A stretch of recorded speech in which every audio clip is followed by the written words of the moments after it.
민주당은 오늘 윤석열 대통령 배우자 김건희의 특별검사 임명 등에 관한 법률안을 발의하겠습니다.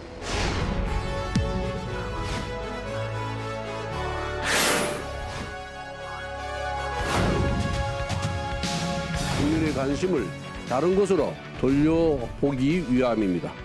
즉 특검을 대국민 포격행위로 쓰고 있는 것입니다.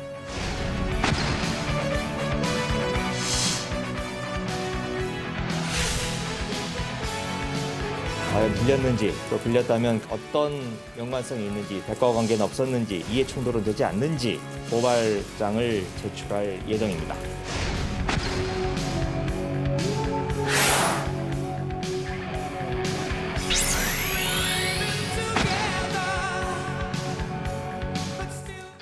국가대표 정치뉴스쇼 5시 정치부회의 지금 시작합니다. 민주당이 오늘 윤석열 대통령의 부인 김건희 여사에 대한 특검법을 제출을 했는데 발의를 했는데 네. 당론으로 추진하는 거죠. 네, 그렇습니다. 박홍근 원내대표가 대표 발의자로 이름을 올렸고 네. 민주당 소속 전체 의원이 발의에 참여했는데요. 민주당은 검찰이 대통령의 가족이라는 이유로 시간 끌기, 봐주기 수사를 계속하고 있다 이렇게 주장을 했습니다. 네, 검찰이 제대로 수사를 하지 않고 있다는 게 네. 민주당의 주장인데 자, 조금 전에 이제 김의겸 의원의 발언도 들어봤습니다만 민주당이 오늘 윤석열 대통령을 추가로 고발한다는 거죠. 네, 역시 김건희 여사와 관련된 건데요. 네. 해외 순방 때 착용한 고가의 장신구의 출처를 놓고 논란이 일었죠. 아, 맞아요. 전에 저희가 주민에서 짚었던 적이 있습니다. 네. 근데 민주당은 대선 때 후보자 재산으로 신고하지 않아서 공직선거법 위반이다 이렇게 얘기를 했습니다. 네. 자, 국민의힘은 민주당의 공세, 이재명 대표에 대한 관심을 돌리기 위한 꼼수다라고 주장을 하고 있잖아요. 네. 조금 전 이제 권성동 원내대표가 그렇게 얘기를 했는데 추석 연휴를 앞두고 여야의 신경전이 아주 뜨겁습니다. 자, 오늘 이재명 대표의 부인 김혜경 씨는 검찰에 출석을 했다는 거죠. 네, 오후에 출석을 했습니다. 김혜경 씨는 법인카드 사적 유용 의혹을 받고 있는데요. 네. 경찰이 사건을 넘긴 지 일주일 만입니다. 모레 공소시효가 끝나기 때문에 내일쯤 김 씨를 재판에 넘길 것으로 보입니다. 네, 내일 이재명 대표와 또 김혜경 씨에 대한 기소 여부가 이제 확정이 되는 그런 상황이군요. 아, 그리고 조금 전 국민의힘 쪽에서 중요한 속보가 나왔는데 사실 이제 어제까지만 해도 박주선 전 국회 부의장이 유력한 비대위원장 후보로 네. 거론이 됐잖아요. 조금 전 새로운 인물이 비대위원장에 임명이 됐습니다. 오늘 제가 퀴즈 낼게요. 누군 것 같아요? 국장 모르겠습니다. 누구? 정말 몰라요? 네. 네, 그럼 제가 얘기할게요. 짠. 짠이요. 네. 자, 바로 정진석 국회 부의장이죠. 친윤그룹의 이제 좌장격이라고 저희가 보통 얘기를 많이 하는데 조금 전 권성동 원내대표의 제안을 수락하고 또 기자회견도 했습니다. 비대위원장 자리는 독배인데 독배이기 때문에 거부할 수 없다고 얘기를 했고요. 지난 몇 달간을 지우개로 지우고 싶다 뭐 이런 심경도 밝혔습니다. 저희가 국회 상황실에서 자세한 얘기를 해볼게요. 그럼 들어가겠습니다. 네.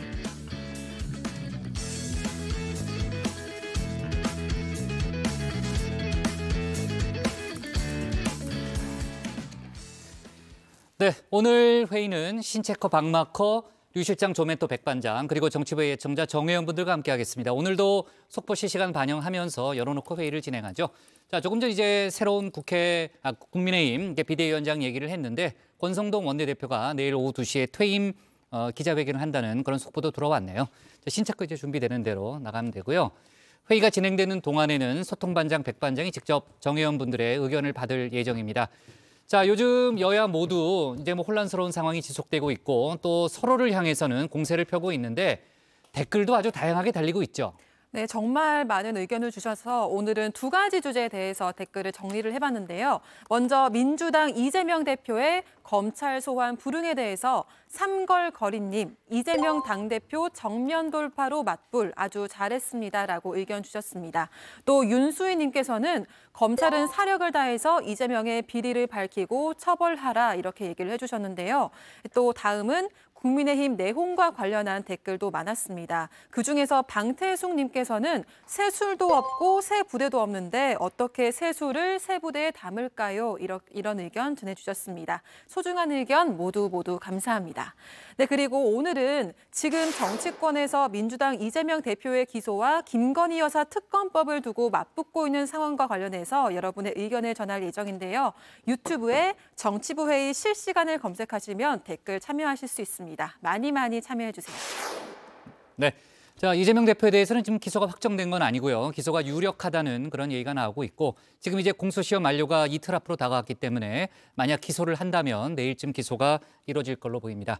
자, 오늘도 정의원들의 의견 이제 많이 반영을 좀 해보고요. 서둘러 가도록 하겠습니다. 신혜원의 뉴스픽 5부터 오늘의 정치부회의 출발하겠습니다.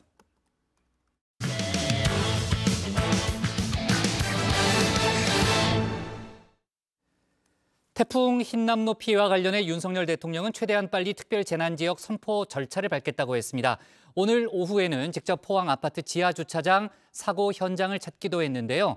밤사이 수색 작업에서 총 9명의 실종자를 발견했습니다. 2명은 기적적으로 구조에 성공했지만 남은 실종자는 안타깝게도 숨을 거뒀습니다. 이재명 대표 역시 포항으로 갔는데 관련 소식을 신혜원 체커가 정리했습니다. 네, 별이 5개, 가정에는 5시, 뉴스픽 5입니다. 시작하죠. 네, 오늘 준비한 소식은요. 슬픔에 잠긴 포항, 그리고 현장으로 50명 물갈이와 킹달러, 마지막 북핵 대표 회동, 이렇게 잡았습니다. 자, 역대급 태풍 흰남노가 핥히고 간 자리, 쓰라린 상처만이 남았습니다. 전국적으로 10명이 숨지고 2명이 실종되는 등 최소 15명의 인명피해를 냈고요. 12,000개가 넘는 주택과 도로가 파손됐습니다. 아직 1,000명에 가까운 이들이 집으로 돌아가지 못한 상황입니다. 무엇보다 피해를 입은 국민께 깊은 위로의 말씀을 드립니다. 모든 국민들께서 완전한 일상 회복에 이를 때까지 제가 직접 모든 상황을 챙기겠습니다. 흰남노의 횡포는 경북 동해안을 걸친 도시 포항에서 극에 달했습니다. 불과 몇 시간 사이 500mm의 물폭탄이 쏟아지면서 도시 전체가 거대한 물바다로 변했는데요. 급류에 집안이 무너지자 펜션 건물이 통째로 떠내려 가는가 하면 학교 뒤에 야산이 무너져 내리거나 아예 낭떠러지가 되어버린 도로가 위태롭게만 보입니다. 침수된 차량이 곳곳에서 뒹굴고 어디까지가 강인지 구별할 수도 없습니다. 땅이 그냥 완전 제방이 날아가는데. 중학교 뒤편 야산이 무너집니다. 학교 무너지는 거 아이가? 해병대원들은 이런 곳에서 장갑차와 보트로 주민을 구하러 다녔습니다.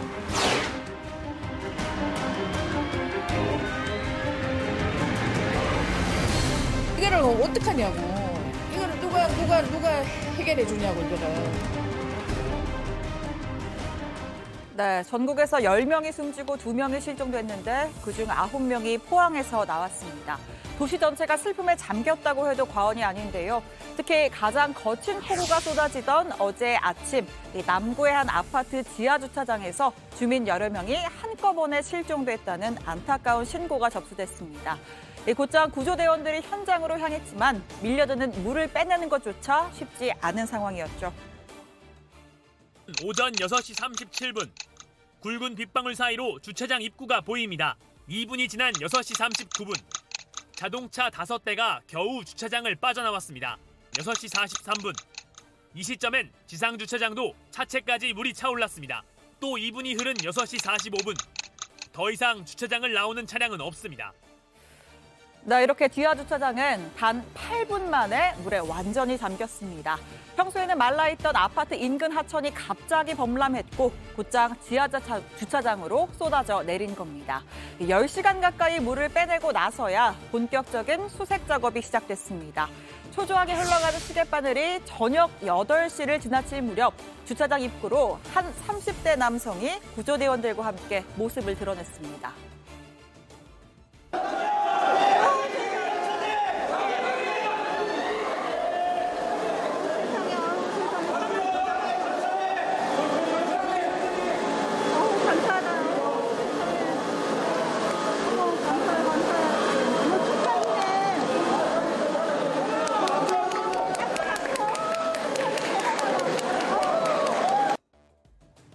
네, 침수 약 14시간 만에 첫 번째 생존자가 구조되는 그야말로 기적이 일어났던 순간입니다.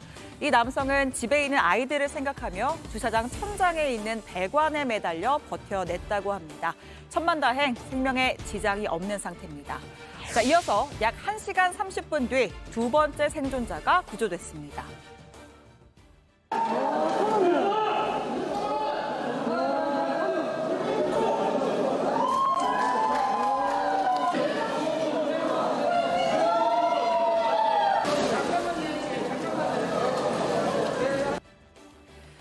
두 번째 생존자는 50대 여성입니다. 천장 배관 사이에 몸을 걸친 채 발견됐다고 합니다. 구급차로 옮겨지는 동안에도 나 여기 있어요 라는 말을 되뇌일 만큼 두려움과 고통이 컸던 것으로 짐작됩니다. 다만 그 이후로는 더 이상 기적의 소식이 들려오지 않았습니다. 안타깝게도 다른 실종자 7명은 의식이 없는 채로 발견됐고 끝내 숨지고 말았는데요. 자, 이 중에는 구조된 50대 여성과 함께 주차장으로 향했던 중학생 아들, 그리고 60대 부부와 70대 노모를 모시던 50대 남성 등이 포함됐습니다. 대부분 차 안이 아닌 주차장 기둥 사이에서 발견이 됐다고 합니다. 당일 아침 안내 방송을 했던 아파트 관리소장 괴로움을 호소했습니다. 그는 어제 새벽 4시에 출근한 뒤에 지상 차량을 이동해달라는 안내 방송을 했고 이후에 길을 뚫고 순찰에 나섰습니다. 약 1시간 뒤 지하 주차장에도 물이 들어찰 수 있다는 판단하에 차량을 지상으로 옮겨달라는 추가 안내 방송을 했다고 하는데요. 그때까지만 해도 잠잠했던 인근 하천이 순식간에 범람하면서 지하 주차장으로 밀려들기 시작한 겁니다. 그는 안내 방송이 인명피해를 야기했다는 일각의 비판에 대해서 자괴감이 든다. 저는 도저히 이야기할 수가 없다며 중압감을 토로하기도 했습니다. 일부 주민들은 관리사무소도 최선을 다했다. 일방적인 책임제기는 잘못된 것이라고 말했습니다. 제가 이 앞에서 조절을 했거든요. 이쪽을 떼고 저쪽을 떼고 해가지고 다 통제를 하고 했는데 순식간에 물이 만나니까 방법은 5시 20분 정도 방송하고 저희가 차량 훈련을 하고 그다음에 나중에 보니까 5시 50분 정도에 물이 범람했다고 들어가고 한 10분 만에 물이 차버렸어요. 네, 두 번째 픽으로 가겠습니다. 현장으로입니다.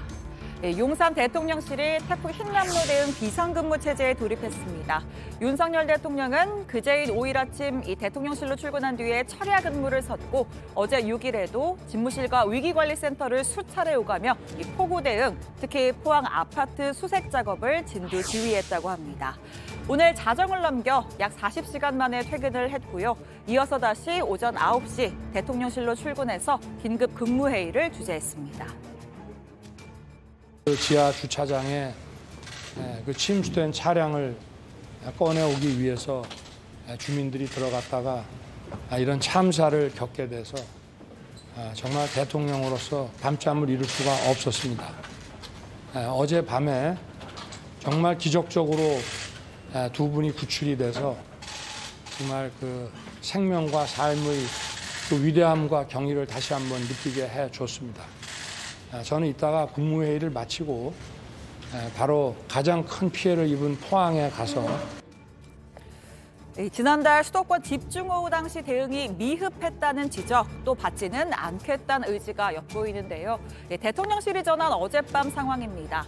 지하주차장 실종 보고를 받은 후 윤 대통령은 즉시 소방과 경찰, 군의 신속한 수색과 구조를 위한 총동원령을 내렸습니다. 무엇보다 빗물을 빼내는 게 가장 중요하다라는 판단을 내렸고 울산 지역 소방서에 대기 중이던 방사포 시스템을 전부 포항으로 이동시켰는데요. 이 고립된 생존자가 반드시 있을 것이다. 끝까지 절대 포기해서는 안 된다며 현장의 구조 인력을 거듭 독려했다고 합니다. 자, 약 8시간 만에 다시 출근한 뒤 태풍 피해 점검을 겸한 국무회의에서는 포항을 최대한 빨리 특별 재난 지역으로 선포하겠다고 했습니다. 피해 복구 예산 500억 원도 긴급 편성했습니다. 늘 말씀드립니다만 재난은 우리 사회의 약자에게 더 큰 피해와 고통으로 다가옵니다. 재해보험금, 재난지원금 등 정부가 할 수 있는 모든 조치를 강구해 피해를 입은 국민들에게 실질적인 도움을 드리겠습니다. 이후 예고한 대로 포항 현장 직접 찾았습니다. 지하주차장 비극이 발생한 남구 인덕동의 아파트를 방문해 주민들을 위로했는데요. 초록색 민방위복을 입은 채로 소방당국의 현장 상황을 보고받기도 했습니다. 자, 대통령만 현장을 찾은 건 아니었습니다. 어제는 국민의힘 권성동 원내대표가, 오늘 아침에는 민주당 이재명 대표가 이 당 최고위원회의에 참석하는 대신 포항 남구 피해 지역 일대를 찾았습니다. 새로 바뀐 초록색 민방위복을 입은 윤 대통령과는 달리 기존의 노란색 민방위복에 장화를 신은 차림이었습니다. 자, 이 대표는 정부의 특별재난지역 선포에 대해서 야당으로서 협조하겠다라고 했고요. 다만 정부의 지원금이 너무 적다, 보상액 상향을 주장했습니다. 피해 보상 대상을 지금 주거만 하고 있다 그 말이잖아요. 네. 네, 상가나 예, 그렇습니다. 상가나 일반 소기업 이런 것도 최저한의 지원이 좀 필요하다는 거 하고 보상 금액이 너무 적다. 예. 지금 이제 침수에 200만 원이라는 거잖아요. 이번 기회에 너무 소액이라서 지원금 올리는 거를 정부하고 좀 협의하고 요청드리도록 하고요. 네, 세 번째 픽으로 가겠습니다. 50명 물갈이입니다. 대통령실 인적쇄신, 이른바 용산발 칼바람이 불고 있습니다. 약 2시간 전 김대기 비서실장의 관련 브리핑이 있었는데요. 자, 일단 대통령실에 앞서 내각 관련 깜짝 발표가 있었습니다. 100일 넘게 공석인 보건복지부 장관 후보자로 조규홍 복지부제 1차관을 승진 발탁한 겁니다. 그 예산 재정 분야에 정통한 그 경제 관료 출신입니다. 과거에도 예산을 하면서 연금 또 건강보험 이런 쪽에 그 개혁 쪽에 많이 그 참여를 하신 분입니다. 그래서 앞으로 이 보건복지 분야 윤석열 정부의 그 국정 과제의 실현을 이끌어줄 적임자라고 판단했습니다. 네, 조 후보자 수원 세모녀 사건의 재발을 막기 위해 생긴 복지 사각지대 개선 TF의 단장도 맡았고 대통령실 발표가 한창 진행 중이던 시간에도 현장 방문 일정 소화 중이었습니다. 그동안 정호영, 김승희 후보가 줄줄이 낙마하면서 현 여권 정치인부터 전 정부 인사들까지 이름이 골고루 나왔었는데요. 그런데 결국 내부 승진으로 방향을 튼 걸 보면 적임자를 찾는 게 얼마나 힘들었을지 고충도 느껴집니다. 자, 다시 대통령실로 돌아와서요. 이미 알려진 대로 정무 1비서관에는 독한 말로 유명한 전희경 전 새누리당 의원, 그리고 이 비서관에는 전략통으로 알려진 장경상 국가경영연구원 사무국장 임명했습니다. 그 밖에도 이 비서관 행정관 중심의 인선 교체가 이뤄졌는데요. 대략 50명, 대통령실 전체 직원의 10%에 달하는 규모입니다. 자, 그리고 강인선 대변인이 해외 홍보비서관으로 자리를 옮겼습니다. 그러면서 부대변인을 한 명 추가로 임명하고 당분간 부대변인단 체계로 가겠다고 했는데요. 앞서 홍보수석을 김은혜 전 의원으로 바꾼 데 이어서 홍보라인 보강에 나선 걸로 보입니다. 네, 네 번째 픽은 킹달러입니다. 자, 천정 뚫린 환율 소식 이미 여러 번 전해드렸습니다. 오르고 또 올라 오늘은 1,380원 넘어섰습니다. 2009년 금융위기 이후 13년 5개월 만에 처음인데요. 시장에서는 미국의 금리 인상을 타고 1,400억 원까지 간다. 요새 말로 킹받는 전망도 나오고 있습니다. 자, 이렇게 환율이 오르면 물가도 같이 오를 수밖에 없습니다. 원화 가치가 떨어지고 수입품 물가가 오르기 때문이죠. 자, 가뜩이나 하늘 모르는 소비자 물가는 계속 상승 압력 받을 수밖에 없습니다. 이 사회적 거리두기 없는 3년 만에 추석을 앞두고 차례상, 밥상머리 물가, 고속도로 휴게소 물가도 급등했다는 슬픈 소식입니다. 제가 좋아하는 소떡소떡 무려 4,900원이 됐다고 하는데 정녕 실화인지 묻고 싶습니다. 네, 오늘 마지막 픽은 북핵 대표 회동입니다. 자, 오늘 도쿄에서 한미일 북핵 수석 대표들이 2달 만에 만났습니다. 북한의 7차 핵실험 등 도발 가능성이 나오는 상황, 이에 대한 대응책을 논의한 걸로 보이고요. 자, 이 과정에서 윤 대통령이 직접 밝힌 담대한 구성에 대한 구체적 추진 방안도 협의했을 걸로 보입니다. 자, 국내에서는 이미 시동을 걸었습니다. 국내 민간단체가 신청한 대북 지원 물자 반출을 새 정부 들어 처음으로 승인했습니다. 이때 마침 오늘 북한에선 최고인민회의가 열리는데요. 김정은 국무위원장이 여기에 참석할지, 참석한다면 어떠한 대남 메시지 내놓을지 관심이 모이고 있습니다. 네, 수요일 뉴스픽 여기까지입니다. 들어가서 원픽 꼽죠. 뉴스픽 5였습니다. 네, 오늘 윤석열 대통령도 또 민주당 이재명 대표도 포항 피해 현장을 직접 찾았습니다. 지금 이제 추석 연휴를 앞두고 이제 피해 상황도 점검하고 또 민심을 잡기 위한 또 그런 경쟁을 벌이는 듯한 모습도 좀 보이는데, 자, 포항을 특별 재난 지역으로 선포하는 데는 지금 분위기를 보면 여야 이견이 특별히 없는 것 같고 신속한 지원이 필요할 것 같습니다. 자, 아파트 지하 주차장 수색 내용 다시 한번 좀 정리해 볼게요. 관련한 속보가 더 들어왔는지 좀 체크해 볼 텐데, 일단 저희가 어제 얘기했던 것보다는 실종자가 더 늘어난 상황이죠. 네, 그렇습니다. 포항 남구 인덕동의 한 아파트에서 어젯밤부터 새벽까지 생존자 2명과 실종자 7명을 더 찾았습니다. 어제만 하더라도 소방당국이 알고 있던 실종자는 7명이었는데요. 명단에 없던 2명이 더 발견된 겁니다. 구조된 생존자는 39살 남성과 52살 여성으로 주차장 천장 배관에 매달리거나 몸을 걸친 상태였고요. 안타깝게도 다른 실종자 7명은 의식이 없는 채로 발견돼서 병원으로 옮겨졌지만 숨졌습니다. 그리고 포항 남구 오천읍의 한 아파트에서도 어제 한 명이 숨진 채 발견이 돼서 포항 지역 지하 주차장에서 구조되거나 숨진 사람은 10명입니다. 수색은 완전히 다 끝난 거예요? 네, 일단 그 지하주차장 배수율이 85% 정도입니다. 이 장비 14대를 투입해서 계속 지금 물을 빼고 있고요. 수색은 밤새 이 차량 수색까지 1차로 마쳤고 오늘도 총 6번의 그 추가 수색을 했는데 아직까지 이 실종자는 발견되지 않고 있습니다. 경찰은 정확한 원인을 조사하기 위해서 이 포항 아파트 지하주차장 침수 사고 수사 전담팀을 꾸렸고요. 사고 원인을 본격적으로 조사할 방침입니다. 네. 자, 오늘 대통령실에서 보건복지부 장관 후보자를 깜짝 발표했습니다. 오늘 인사 발표 자체가 한 3시 넘어서 조금 전에 이루어졌는데 조규홍 1차관을 이제 승진 발탁했다는 그런 내용이잖아요. 아직 윤석열 정부가 조각이 끝나지 않았습니다. 아직 내각 구성이 다 이루어지지 않았는데 거의 근 넉 달 만에 초대 복지부 장관이 만약에 이제 청문회를 통과한다면 임명이 되는 건데 내부 인사를 발탁했다는 건 그만큼 인사를 둘러싼 고민이 컸다는 거죠. 그렇습니다. 특히 이 보건복지부 장관 자리 처음에 정호영, 두 번째 김승희 후보자 둘 다 각종 논란 끝에 낙마를 했습니다. 이 코로나 시국인데 아직도 보건복지부의 수장이 임명되지 않은 그런 좀 상황이었고요.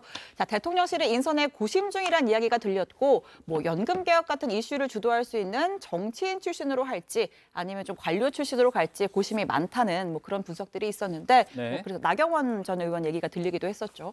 자, 결국 오늘 인선을 보면 모험보다는 안전을 택했다 이런 분석이 나옵니다. 네, 교육부 쪽은 조금 더 시간이 필요하다는 거죠. 교육부 장관은요. 네. 네, 지금 이제 복지부 교육부 장관 후보자가 이제 2번이나 낙마를 했기 때문에 청문회 상황 저희가 계속해서 좀 지켜봐야 될 상황이고, 자, 내각도 그렇지만 지금 이제 대통령실도 대폭 물갈이를 했죠. 오늘 관련된 발표도 일부 있었는데 그 전반적으로 보면 한 50명 이상 교체됐다는 그런 얘기가 나오는데 야당의 반응은 그렇게 긍정적이진 않네요. 유 실장. 그렇습니다. 최근 대통령실 개편의 움직임을 두고 민주당에서는 꼬리도 못 잘랐다, 또 꼬리털만 뽑았다 이런 비판이 이어지고 있습니다.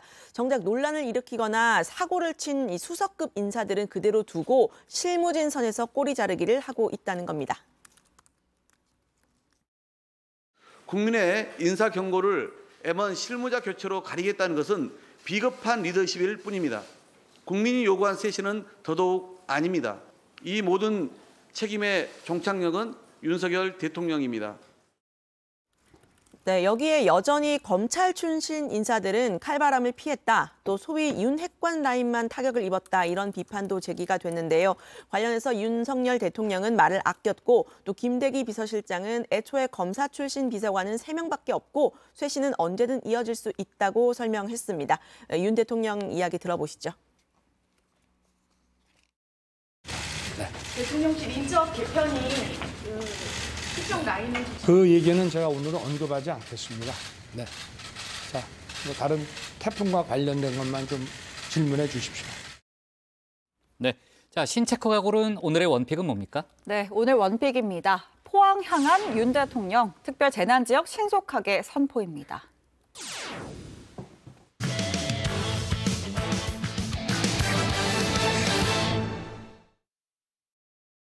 민주당이 소속 의원 전원 명의로 이른바 김건희 특검법을 오늘 발의했습니다. 살아있는 권력이죠. 김건희 여사와 관련된 의혹들에 대해서 검경이 제대로 된 수사를 하지 못하고 있다는 게 민주당의 주장입니다. 국민의힘에선 이재명 대표의 사법 리스크를 가리기 위한 방탄용 특검이라고 날을 세웠는데요. 관련 논란을 정치 인사에 대해서 짚어봅니다.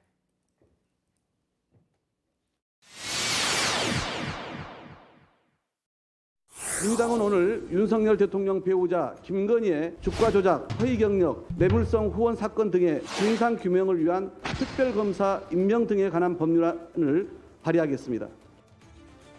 민주당이 꺼내든 김건희 특검법. 한마디로 검경의 수사는 믿지 못하겠다는 거겠죠. 숱한 의혹들이 제기가 됐지만 단 한 번의 소환 조사조차 없었다 날을 세웠는데요. 왜 우리 김건희 여사에게는 출석 요구하지 않는지 제가 보기엔 법원에다가 요청해도 소환 요구할 수 있을 것 같습니다. 근데 소환장 제출하셨나요? 모르겠습니다. 소환 조차 이루어지지 않고 있는 것에 대해서는 정말 불공정한 것이기 때문에 그렇다면 이것은 살아있는 권력의 배우자, 더 살아있는 권력일 수 있습니다. 도이치모터스의 주가 조작 의혹의 경우 수사가 시작된 지 9개월이 지났죠. 관련 공범들은 이미 구속 기소가 됐습니다. 그런데 김 여사 관련해선 깜깜무소식입니다.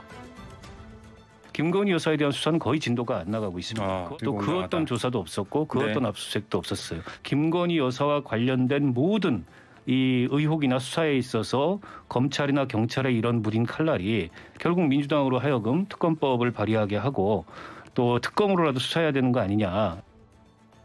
검경이 특검에 명분을 주고 있다는 건데요. 국민의힘의 생각은 전혀 다르죠. 이재명 대표의 사법 리스크를 가리기 위한 방탄용 특검이 아니냐 역공을 취했습니다. 특검을 대국민 호객행위로 쓰고 있는 것입니다. 민주당은 당 전체가 이재명 대표 개인의 정치적 경호실로 전락했습니다. 민주당도 굳이 부인하지는 않았습니다. 검찰의 이 대표 수사, 특검 추진에 동력이 되고 있다는 겁니다.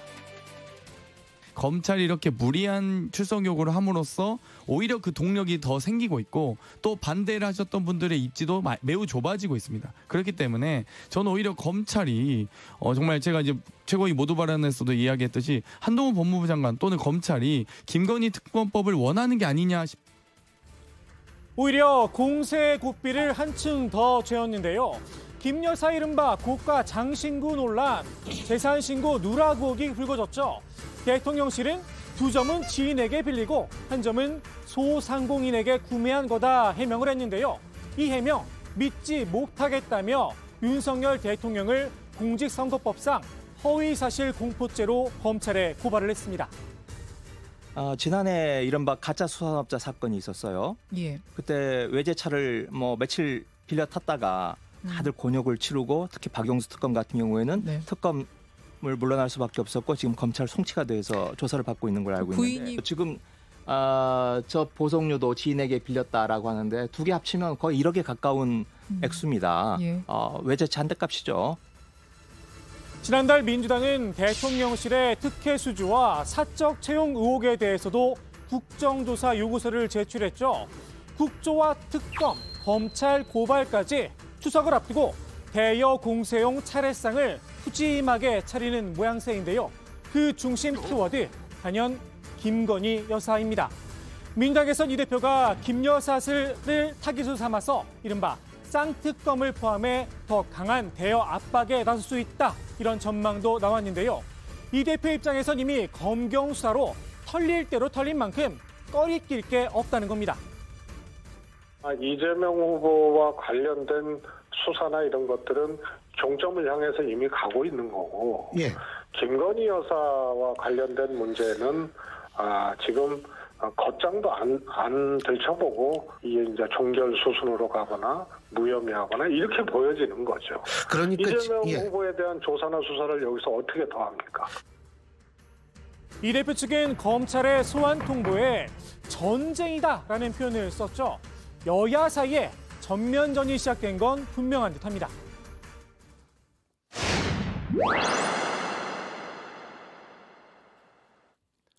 범학계 국민검증단, 김건희 여사의 박사 논문과 학술지 게재 논문 3건 모두 표절이다 결론을 내렸는데요. 국민의힘에선 검증단의 정치적 성향을 문제 삼았죠. 검증단에 참여한 3개 단체의 이름을 언급하면서 이들 단체에 지난 대선 당시 민주당 이재명 후보를 지지했던 인사들이 포진해 있다. 꼬리표를 단 겁니다. 성향을 의심받은 양성열 사교련 이사장 직접 반박을 했습니다. 몇 개의 문장으로 이루어져 있고 몇 개의 문장이 표절인지 일일이 수작업도 해가면서 했습니다. 예.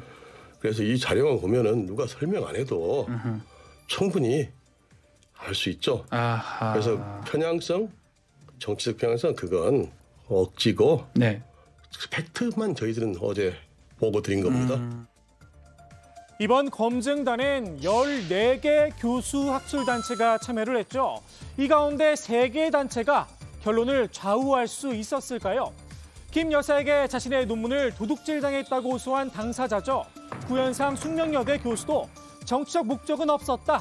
분명하게 선을 그었습니다. 인용과 표절은 그렇게 구별이 어려운 것이 아닙니다. 인용과 표절은 명백히 차이가 있지만은 그 둘 사이를 구분하는 것은 아주 기초적으로 쉬운 일이기 때문에 정치적인 목적을 거들먹거릴 필요가 없다. 이렇게. 누가 봐도 명백한 표절이라는 건데요. 검증단의 정치적 성향이 정의심된다면 윤석열 대통령을 지지했던 교수들이 직접 나서보는 건 어떨까 싶습니다. 본인들의 이름을 걸고 표절이 아니다. 명확하게 분석을 해주면 건설적인 토론이 되겠죠. 마침 윤 대통령의 정치적 멘토 심평 변호사도 교수 출신입니다. 논문 표절 논란이 일자 김 여사를 적극 옹호하기도 했는데요.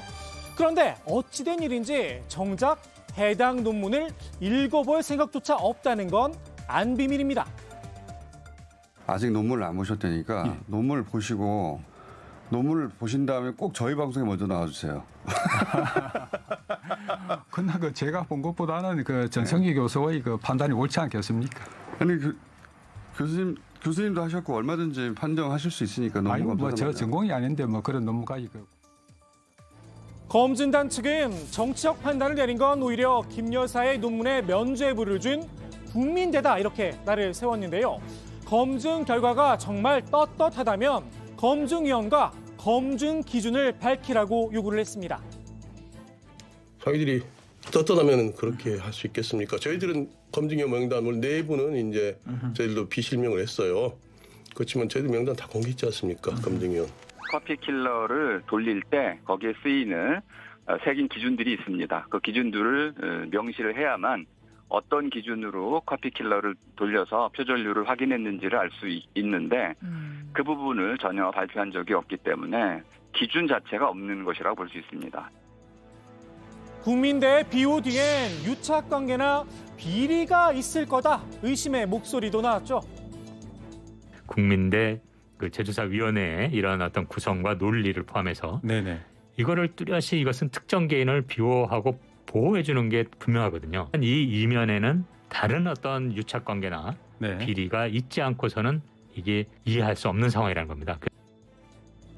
검증단인 문제가 된 논문들을 철회하고 학위를 반납하라 요구를 했는데요. 국민의힘에선 다소 엉뚱한 답변이 나왔습니다. 논문 그냥 반납하면 되지 않나요? 근데 지금 그 논문으로 가지고 임근 여사가 크게 위강을 세우고 할 건 없지 않습니까? 저는 위세를 세울 일은 없다라. 글쎄요, 논문 표절 옳고 그름의 문제죠. 과연 학생들이 뭘 보고 배울까요? 중고등학교에서도 말하자면 얼렁뚱 편하게 숙제하려는 그런 변법이 아니라 그것도 명백한 사기 범죄 행위라고 중고등학교에서 가르치고 있다고 합니다. 범죄예요. 그런데 대통령 부인이 이런 일을 했다는 걸 알게 되면은 다 알지만 이제 학생들이 어떻게 생각하겠습니까? 윤 대통령의 신뢰 문제와도 직결이 됩니다. 대통령의 위신과 권위에도 상당히 치명타를 주는 것이다.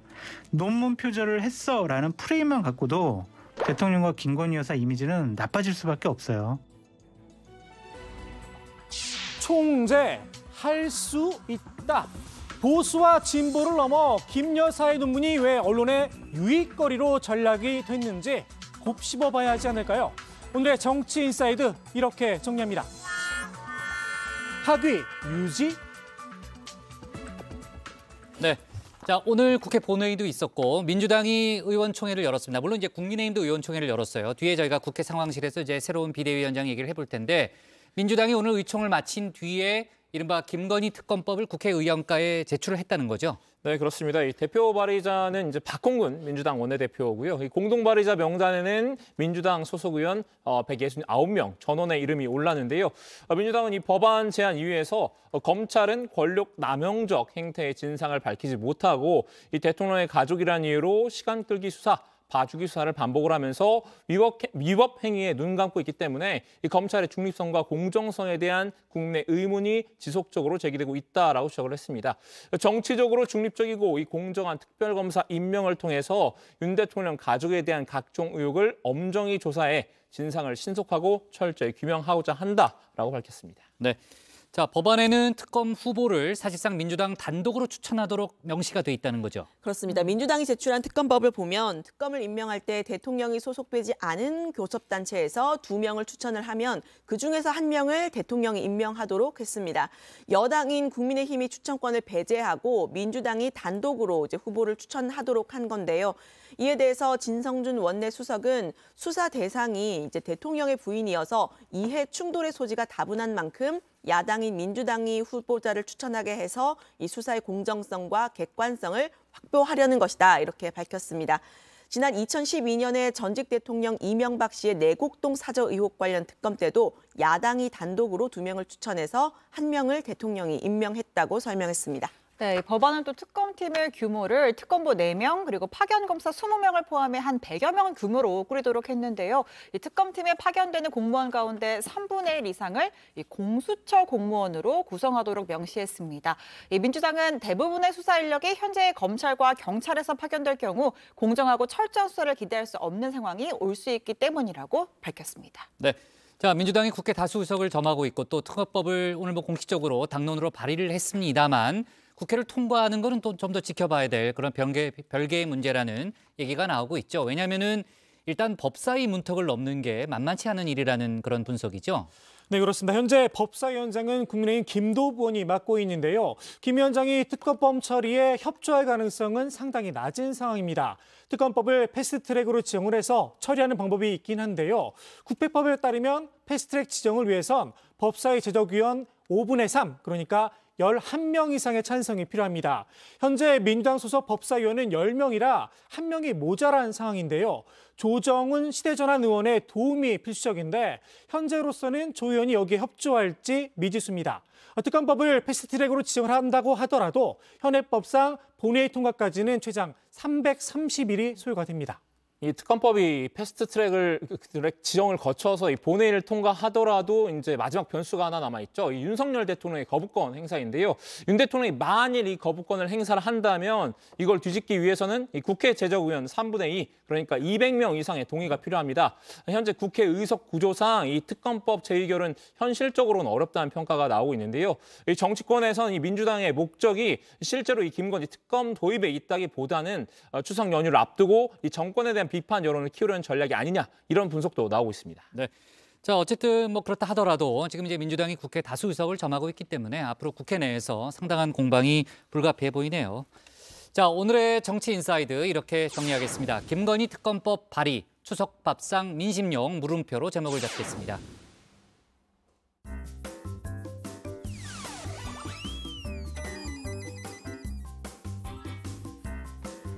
네, 안녕하세요. 정치부회의의 소통 시간 백반장입니다. 오늘 하늘이 참 파랗지만 태풍 피해로 맑은 날씨를 맞이하는 마음이 가볍지가 않은데요. 특히 포항을 중심으로 태풍이 핥히고 간 상처가 심각합니다. 피해 지역에 하루라도 더 빨리 일상이 돌아올 수 있도록 저희 다정회도 진심으로 기원합니다. 그럼 응답하라 다정회 시작하겠습니다. 네, 오늘의 소통 주제는 이재명 기소 대 김건희 특검, 정회원분들의 생각은인데요. 먼저 다정회에서 미리 살펴본 여론 보겠습니다. 네, 러스트님께서 이재명의 수많은 말 중 하나를 꼬투리 잡아 기소까지 하려는 상황에서 김 여사의 주가 조작, 학력 위조 등은 피할 수 없는 일 아닌가, 이런 의견 주셨고요.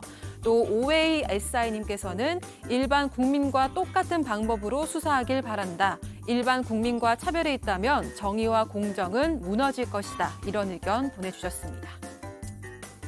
네, 이제 실시간 의견 살펴보겠습니다. 먼저 쭈쭈니 베베님, 당당하게 둘 다 조사받으면 다 해결된다. 양심, 정직, 공정 버리고 우리 식구는 잘못 없다고 저리들 모여서 열낼 필요도 없다. 이런 의견 보내주셨는데요. 그리고 파란별님께서는 이재명 대표는 이명박, 박근혜 시절 때 통장도 털고 경기도 압수수색하고 다 탈탈 털었는데 아직도 죄가 있다고 하는지 이해가 안 간다라고 말씀해 주셨습니다. 네, 그리고 BBBAAA님, 왜 민주당은 180석이 김건희 여사 하나만 물고 물귀신 작전 이런 댓글 보내주셨는데요. 댓글 적어주신 모든 정의원분들 고맙습니다. 네, 이 시간 이후로도 좋은 의견 많이 보내주시고요. 저희 다정회와 함께 해주시기 바라겠습니다. 지금까지 응답하라 다정이었습니다. 네, 이후에 들어오는 의견은 저희가 내일 소개하도록 하고요. 류정아 실장 안 나가요? 네. 다음이죠? 네. 나가요. 네. 다음은 류정아 실장의 국회 상황실로 가겠습니다.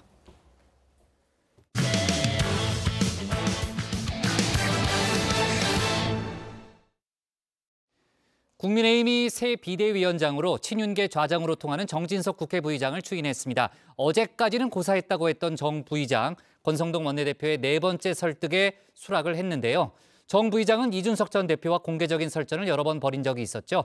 이 전 대표를 향해서는 당을 사랑한다면 현명한 판단을 해달라고 요청하고 싶다고 말했습니다. 관련 소식을 류정아 상황실장이 정리했습니다. 예고적 가처분인데 아마 그 성명 불상자를 걸어버릴까 그러면 완전 당이 희화화되겠죠.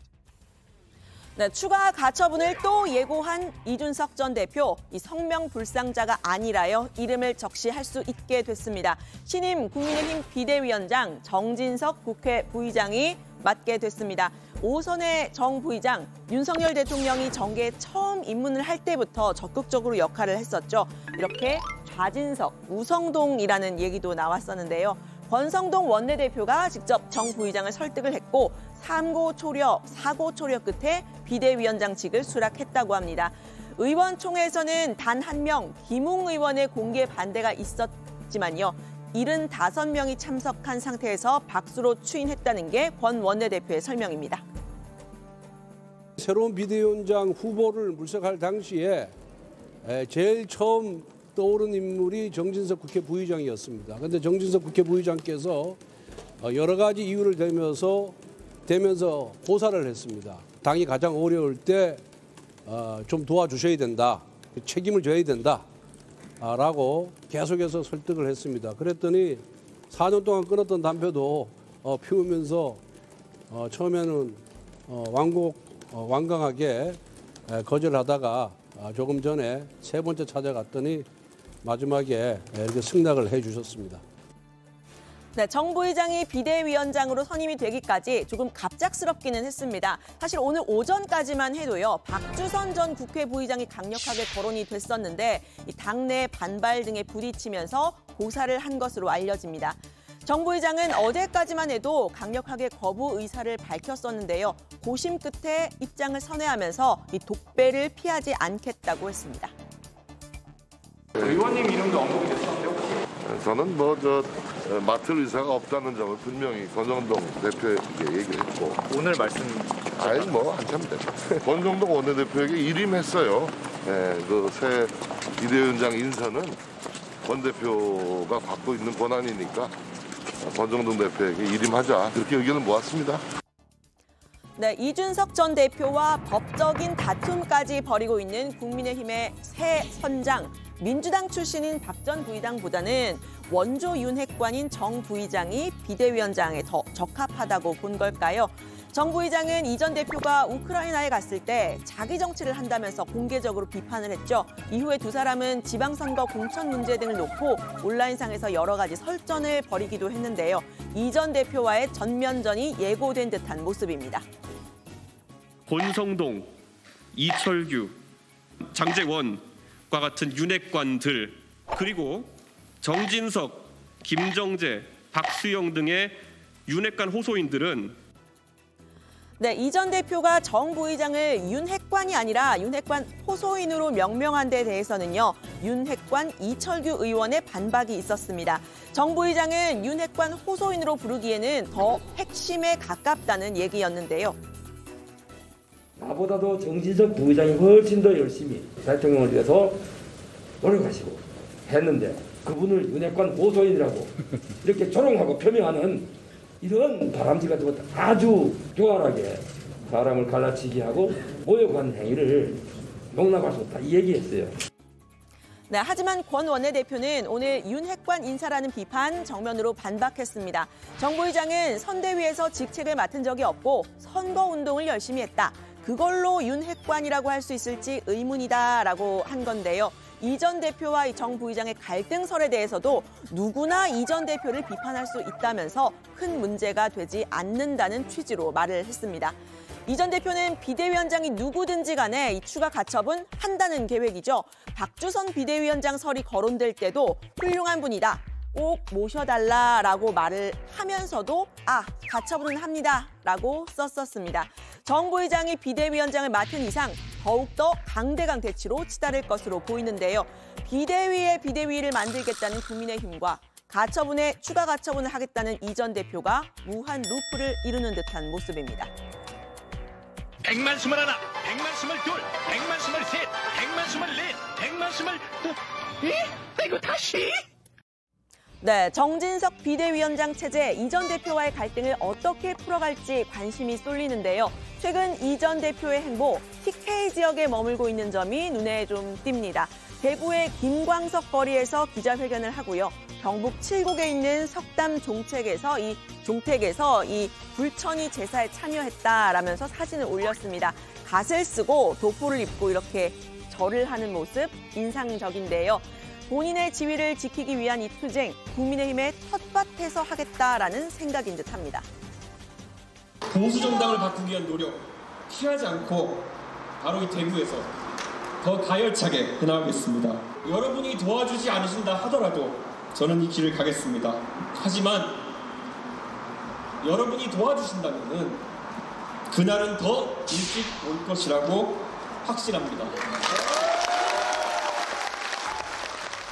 네, 이 영화 반지의 제왕을 인용하고 또 로마 검투사의 본인을 빗댔던 이 전 대표는요. 한국의 인물에도 이입을 했습니다. 바로 어사 박문수인데요. 영조 시절에 박문수는 이 신하지만 왕에게도 쓴소리를 할 수 있는 관계였다라고 이야기를 했습니다. 아멘거사 박문수라는 사람이 마페나 들고 다니는 사람처럼 그렇게 많이 표현됐지만 영조에게 정말 사심 없이 할 말 다 하고 영조가 듣기 싫어하는 말을 경연장에서도 하고 그게 박문수의 생애였습니다. 네, 그러니까 이 윤 대통령을 향한 메시지 본인을 동등하게 존중해달라라는 것으로 보이는데요. 품긴 뭘 품어요. 결자 해지라고 하는 거는 차라리 풀어라는 제가 이해할 수 있는데 품는다는 건 무슨 제가 달걀입니까? 그걸 왜 품습니까 저를? 국정의 동반자가 되기 위해 손을 잡는다라는 표현도 있을 수 있겠고 아니면 예를 들어서 인정한다라는 표현이 있을 수도 있겠고 네, 그런데 이런 관계가 가능할지는 미지수인데요. 당에서는 이 전 대표의 쓴소리에 피로감을 느낀다 이런 표현이 나왔습니다. 우리 편이 맞는 거냐, 야당 편 아니냐 하는 얘기도 나왔는데요. 이준석 전 대표가 최근의 발언이나 활동으로 우리 당원들에게 굉장히 많은 피로감을 주고 있기 때문에 하루 종일 이제 윤핵관 타령을 하시는 것들이 이 전 대표의 정치적 자산을 오히려 갉아먹고 있다. 이제 코멘테이터가 돼버렸어요. 당대표, 당 지도자인데 여당인데 여당이 야당처럼 이야기하고 그러면 무책임하잖아요. 그거는. 책임을 지고 대통령한테 고언할 거는 고언하고 또 대통령과 상의해서 대통령의 어려움도 좀 또 호소도 좀 들어주고 이렇게 해야 안 되겠습니까? 네, 최근 국민의힘은 초선, 재선 의원들을 중심으로 해서 윤석열 대통령 친정 체제로 대편되고 있는 모습이죠. 정진석 비대위원장 체제로 친정 체제 한층 가속화되는 모습입니다. 한편에서는 이 윤핵관 장제원 의원이 이선 후퇴를 선언했고 또 권성동 원내대표 역시 이 비대위가 꾸려진 만큼 내일쯤 원내대표직을 내려놓을 거다 이런 보도가 나왔는데요. 이런 틈을 타고 신윤핵관이 등장하고 있다는 얘기가 나옵니다. 모든 의원들이 당연히 지금 집권 초반이기 때문에 대통령의 성공을 바라고 더 대통령께 더 다가가지 못해서 좀 안타까운 심정이죠. 누가 멀리 가고 싶어 하겠습니까? 그런 차원에서 모든 분들이 다 친윤이라고 저는 보는데 그래도 세상이라고 하는 게 더 가까운 분들이 있는 게 사실이거든요. 네, 이 신윤핵관 대표적인 사람이 박수영 의원입니다. 배현진 최고위원이 사퇴한 직후에 비대위 체제로 전환하자 초선 의원 연판장을 주도하기도 했었는데요. 당이 친윤과 비윤으로 분화되고 있다라는 기사를 공유를 하면서 국민의힘 의원이라면 모두가 친윤이어야 한다라고 말했습니다.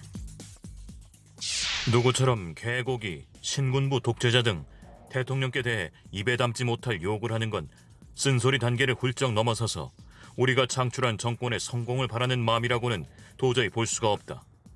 정권 창출 4달 만에 무슨 비윤인가? 사찰이 싫으면 스님이 떠나셔야지. 네, 이 전 대표가 직접 신윤핵관으로 지목한 사람은 윤상현 의원이죠. 친이계가 대부분인 기존의 윤핵관과는 달리 친박계입니다. 전략적 사고가 가능한 중진 의원이다. 또 당 안팎에서 두루 친하다. 이런 평가가 나오는데요. 다만 윤 의원은 법원의 가처분 인용 이후에 또다시 비대위로 가겠다는 당의 결정을 강하게 비판한 바가 있습니다.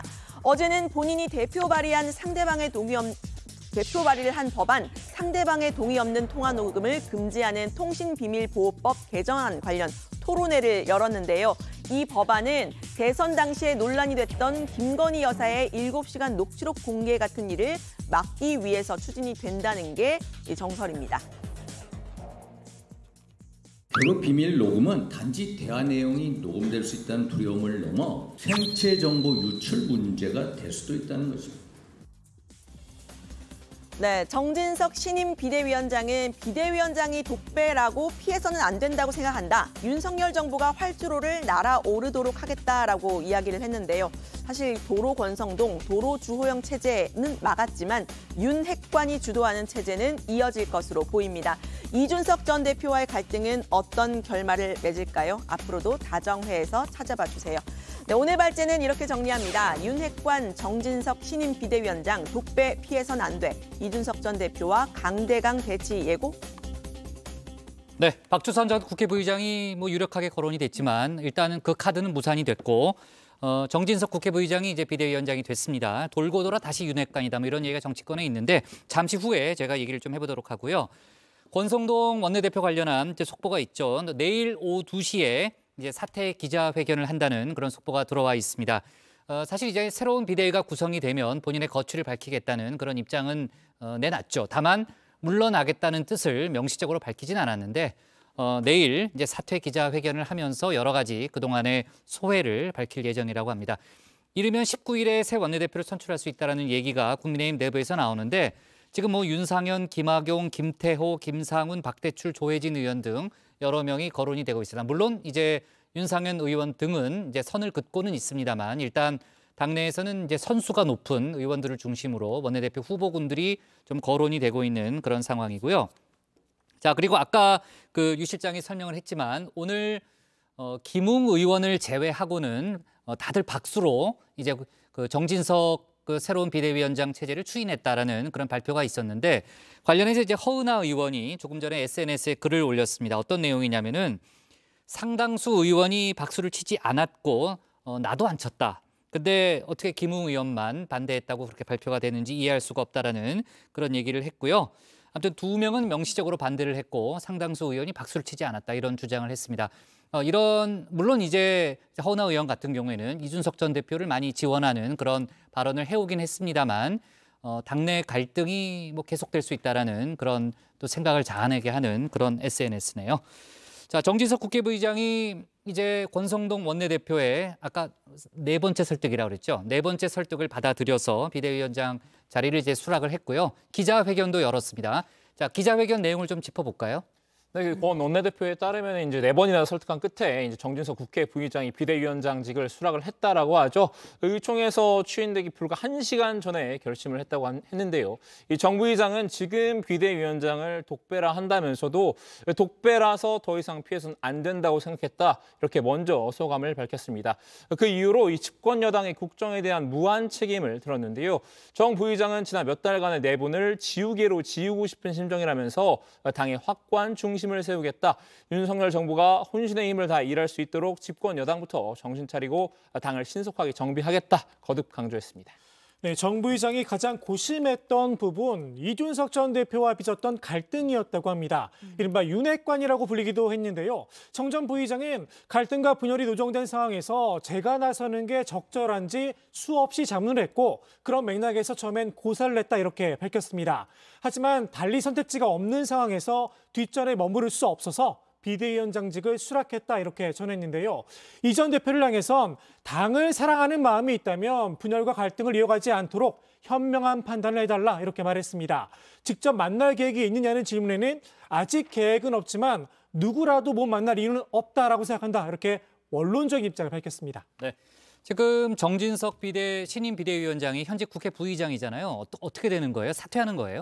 네, 일단 이 권 원내대표는 국회 부의장을 하면서 이 당 비대위원장을 역임한 전례가 있다라고 설명을 했습니다. 정의화 부의장과 박주선 부의장 사례로 들었는데요. 이 국회의장은 당적이 없지만 부의장은 여당과 야당 몫으로 이제 배분이 됩니다. 그래서 권 원내대표는 당원 당규에 비대위원장 자격 요건 제한 규정이 없고 정 부의장의 임기가 12월 말이기 때문에 정 부의장이 판단할 몫이라고도 이야기했는데요. 정 부의장은 당내 의견 좀 더 들어보겠다고 했습니다. 당장 사퇴하겠다 의사는 밝히지 않은 겁니다. 네. 자, 정진석 비대위원장이 친윤계 좌장으로 보통 이제 통하고 대표적인 이제 윤핵관 중에 한 명으로 저희가 이제 정치권에서 많이 얘기를 하는데 아까도 잠깐 얘기가 나왔지만 이준석 전 대표와 정말 많은 부분에서 이제 설전을 벌여왔잖아요. 이준석 전 대표 보고 이제 당을 생각하라는 그런 발언을 오늘 하긴 했습니다만 과연 어떻게 될지 참 궁금한데 이준석 전 대표 측에 혹시 반응이 있어요? 네, 일단 이 전 대표 최근에 당내 사안에 대해서 빨리빨리 입장을 내놓고 있는 편인데 그러니까 일단 아직 반응이 나오지 않았습니다. 나오지 않고 있어요? 네, 어제 뭐 이제 분노를 삭히고 있는 뭐 그런 상황인가요? 네, 아마도 뭐 그럴 것 같은데 일단 어제 박주선 비대위원장 설에 대해서는 곧바로 이제 꼭 모셔달라 이런 입장을 바로 올렸었는데 오히려 이제 정 비대위원장 추인에 대해서는 아직 입장을 내놓지 않고 있는 겁니다. 이 전 대표는 어쨌든 가처분을 한다 이런 입장이 확고한데요. 오히려 이제 정 부의장과 이제 구원이 좀 있기 때문에 오히려 고심을 하는 듯한 모습입니다. 그런 측면도 있겠네요. 그러니까 잠시 후에 나올 이제 이준석 전 대표의 입장을 좀 들어보면 저희가 좀 구체적인 내용을 좀 알 수 있을 것 같고요. 일단 가처분은 하겠다는 입장을 분명히 밝혔기 때문에 이제 추가 가처분 신청을 할 예정일 것으로 일단 보이고 이 전 대표가 이제 가처분이 두려워서 비대위원장이 누군지 밝히지 못하는 거 아니냐 이런 얘기도 좀 했었잖아요. 네, 그렇습니다. 국민의힘은 이제 5일 그 전국위원회에서 비대위를 의결을 하고 나면 비대위원장을 공개하겠다고 말을 했었는데요.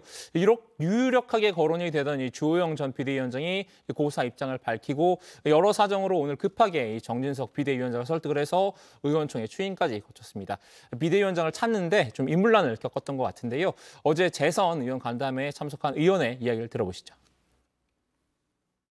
외부에서 잡기로 가닥을 잡은 뭐 본인이 처음부터 그렇게 잡은 건 아니고 원내 다 하는데 이제 원내에서 원내대표 나가실 분들, 당대표 나가실 분들 그리고 비대위보다는 뭐 비대위는 좀 반대하시는 분들 이런 분들이 있다 보니까 찾기가 쉽지 않은 거죠.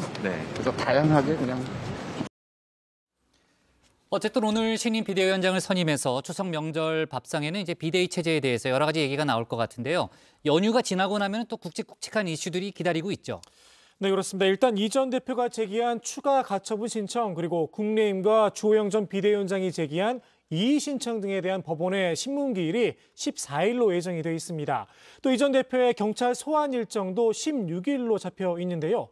이 전 대표는 소환에 응한다는 방침이죠. 다만 경찰은 성적대 혐의에 대해선 공소시효가 만료됐다고 보고 공소권 없음 처분할 것이다 이렇게 알려지기도 했는데요.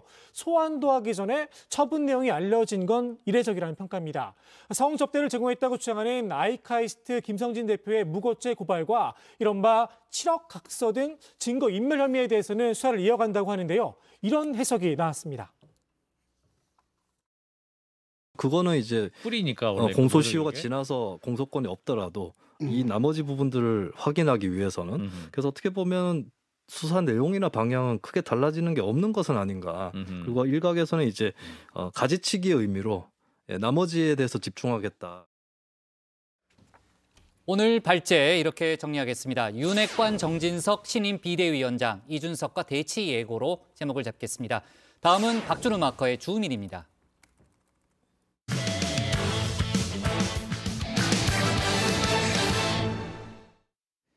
검찰이 민주당 이재명 대표의 허위사실 공표 혐의 관련 수사에 속도를 내고 있습니다. 이 대표의 출석 요구에 이어서 어제는 경기도청도 압수수색을 했죠. 오늘은 다른 사안으로 역시 이제 경기도청을 압수수색했는데 관련 내용을 주민에서 짚어봅니다. 지난 대선 과정에서 허위 발언을 한 혐의로 고발된 민주당 이재명 대표, 이제 공소시효 완성이 이틀 앞으로 다가왔는데요. 검찰이 수사에 속도를 내기 시작했습니다. 검찰이 살펴보고 있는 이 대표의 발언은 크게 세 가지입니다. 먼저 이 대표가 김문기 전 성남도시개발공사 개발 1처장을 몰랐다고 한 발언인데요. 시장 재직 때는 몰랐고요. 제가 이분을 알게 된 거는 제가 도지사가 된 다음에 그 재판 과정에서 제가 그 세부 내용을 전혀 모르니까. 이 대표가 이 방송사 인터뷰에서 성남시장에 재직할 당시에는 이 대장동 개발 사업의 실무 담당자인 김 전 처장을 몰랐다고 답한 장면이죠. 하지만 이 대표 지난 2015년 1월에 유동규 전 본부장, 김 전 처장 등과 함께 이 해외 출장을 갔었던 사실이 드러났습니다. 김 전 처장이 당시 가족에게 보낸 휴대전화 동영상을 보면요. 오늘 시장님하고 본부장님하고 골프까지 쳤다 이렇게 말한 장면이 나온대요. 검찰은 관련 진술과 자료를 모아서 분석하고 있습니다. 특히 이 대표가 이 김 전 처장으로부터 대장동 관련 보고를 직접 받았다는 취지의 관계자 증언도 확보한 것으로 전해졌는데요. 김 전 처장이 유 전 본부장 등과 함께 시장실을 방문해서 대장동 개발 사업 방식 등에 대해서 보고했었다는 겁니다. 검찰은 이 사실관계를 확인 중이라고 하는데요. 이 대표가 시장 시절 김 전 처장을 알았으면서도 거짓 발언을 했을 가능성을 따져보고 있습니다. 검찰이 조사 중인 두 번째 발언은 이 초과이익 환수 규정과 관련된 발언인데요. 앞으로 땅값이 더 오르면은 더 받아봅시다라는 지사님? 제안을 했는데 그 채택이 안 됐다고 해요. 그거를 그때 지사님, 보고받은 게 아니고 이번에 자, 제 얘기 들으시면 답변 언론 나중에 보도를 하실 보고 시간 알게 된 드릴게요. 거예요. 그 당시에 그러면 민간의 개발 이익에 대해서는 지사님은 몰랐다고 얘기하는데 그럼 지사님은 안 게 뭐가 있습니까? 시장으로서 안 게 전혀 없는데 그러면 무능한 거죠. 제가 이미 그거를 당시에 알았다 이렇게 인정받고 싶으신 것 같은데 기대와 다르게 불행하게도 저는 당시에 이런 얘기 들어본 일도 없습니다. 지난해 국정감사에서 이 대표는 이 초과이익 환수 조항을 보고받은 적이 없다라고 발언했는데요. 김문기 전 처장, 이 성남도시개발공사가 공모사업 지침서와 사업협약서에 초과이익 환수 조항을 넣지 않은 배경에 대해서 이 참고인 신분으로 조사를 받았었죠. 그러던 중 지난해 12월 21일 성남도시개발공사 사무실에서 숨진 채 발견되는데요. 당시 말 못할 사정이 이 김 전 처장을 극단적 선택으로 내몬 것 아니냐 의구심이 일었습니다. 검찰은 이 대표가 이 김 전 처장 등을 통해서 이미 관련 내용을 알고 있었을 가능성도 염두에 두고 있습니다. 이어서 이제 마지막 문제의 발언은 국토부가 협박했다입니다. 국토부 장관이 도시관리계획 이거 변경 요구하면은 지방자치단체장은 반영해야 된다. 의무 조항을 만들어놨습니다. 안 해주면 직무유기 뭐 이런 걸 문제 삼겠다고 협박을 해서. 네, 마찬가지로 지난해 10월 경기도 국정감사에서 나온 발언입니다. 이 백현동 개발사업 특혜 의혹과 관련해서 국토부가 협박했다. 이렇게 답한 건데요. 의혹의 핵심은 이 한국식품연구원 부지가 이 자연녹지에서 이 준주거 지역으로 한꺼번에 용도가 변경된 부분입니다. 당시 백현동 개발사업 시행사 대표가 해당 부지의 이 4단계 용도 상향 배경에 대해서 입을 열었는데요. 이 국민일보에 성남시가 자체적으로 준주거 지역으로 이미 기획 입안을 해놨었다라고 밝혔습니다. 이 용도 변경이 성남시의 자체 판단이었다는 설명인데요. 시행사 대표는 국토부가 부지 용도 변경과 관련해서 성남시에 공문을 보낸 건 알고 있었다고도 했습니다. 다만 원래 지방자치단체장이 그 정도 권한은 갖고 있다라고 주장했는데요. 검찰은 이 아무도 성남시에 한 번에 4단계 용도 상향을 요구한 사실이 없다는 점에 주목하고 있는 것으로 알려졌습니다. 검찰은 이 3가지 발언과 관련해 이 대표의 출석을 요구했는데요.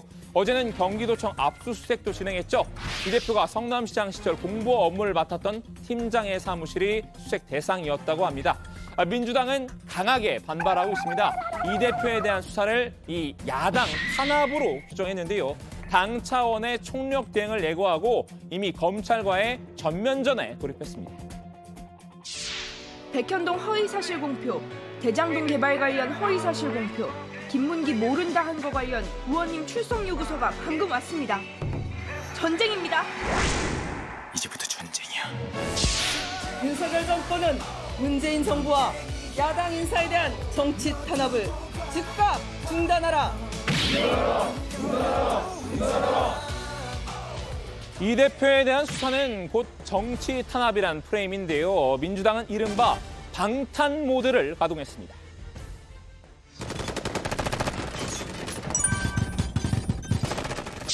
그간 이재명 대표는 검찰의 무리한 수사에도 성실히 협조해왔다. 그러나 검찰은 이 모두를 외면한 채 말꼬투리를 잡아 제1야당에 대한 치졸한 보복 사정에 나선 것이다. 이재명 대표도 이 검찰의 소환 조사에 응하지 않았죠. 앞서 검찰의 서면 조사 요구를 받아들여서 이미 서면으로 답변했기 때문에 출석할 이유가 없다는 건데요.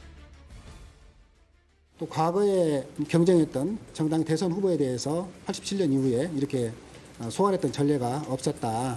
또 의원총회에서도 대부분 이것은 이제 검찰이 일종의 정치적인 의도를 가지고 출석 요구하는 것이 아니냐.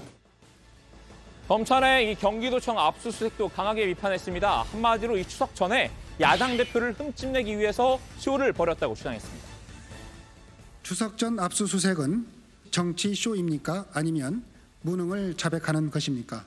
이재명 대표를 털어도 먼지조차 안 나오니 추석을 앞두고 보여주기식 압수수색을 하는 검찰의 태도가 참으로 정략적입니다. 제1야당 대표를 어떻게든 모욕 주겠다는 검찰의 행태는 검찰공화국의 내일이 어떠할지 똑똑히 보여줍니다. 검찰은 이 대표를 직접 조사하지 못하더라도 기소하는 쪽으로 방향을 잡은 듯한데요. 이 허위사실 공표 혐의의 반복성과 의도성 그리고 우발성과 관련해서 법리 분석을 하고 있다는군요. 이 민주당의 방탄을 뚫겠다는 분위기입니다. Window integrity 31%. Window integrity 19%.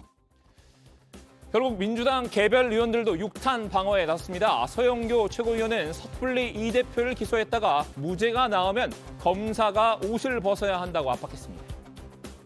내용이 없는 내용을 정치적으로 기소했을 때는 기소를 한 공안부장, 정치부장 검사 이런 사람도 거기에 대해 책임을 져야 됩니다. 무죄 판결이 났을 때는. 이재명 대표 지난 2016년 전직 대통령 박근혜 씨가 검찰의 소환 조사에 응하지 않았을 때 SNS에 이런 글을 남겼는데요.